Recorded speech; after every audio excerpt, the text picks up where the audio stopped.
अगर रास्ते बंद नजर आ रहे हैं और कदम तहज्जुद की तरफ जा रहे हैं तो जान लो तुम्हारे रब ने तुम्हें तहज्जुद के लिए चुन लिया है।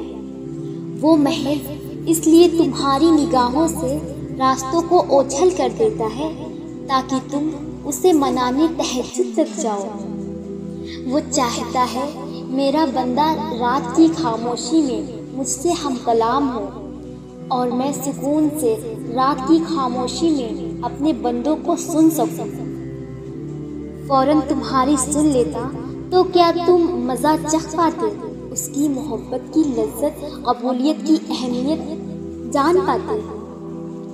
तहज्जुद का सजदा हर किसी को नसीब नहीं होता। तहज्जुद लाडली इबादत है और अल्लाह के लाडलों को ही नसीब होती है। तहज्जुद में मांगी हुई दुआ रद्द हो जाए ये तो सरासर नामुमकिन बात है। तुम उसे मनाने के लिए अपनी नींद कुर्बान करो और वो ना माने ये तो नामुमकिन सी बात है। तहज्जुद की नमाज अल्लाह ने बनाई ही कबूलियत के लिए है। अगर कोई दुआ तुम्हें तहज्जुद तक ले गई है तो जान लो तुम्हारी दुआओं की कबूलियत हो चुकी है। जो दुआ तुम तहज्जुद में मांग रहे हो ना, हकीकत में वो दुआ कब की कबूल हो चुकी है। वो देर फकत इसलिए कर रहा है ताकि तुम्हारा उससे दुआ का रिश्ता बरकरार रह सके। तहज्जुद की नमाज मुआजिज़ों का जरिया है।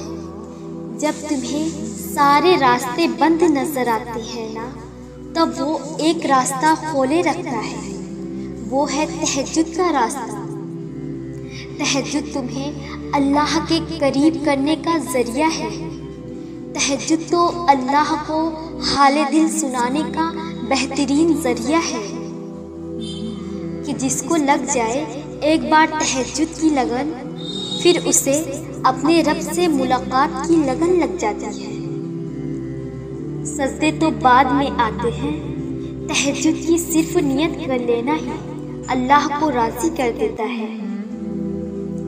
अधूरे किस्से तो अल्लाह ने तहज्जुद के लिए छोड़े होते हैं ताकि तुम आओ, उसे मनाओ और अपनी मुरादें पा जाओ।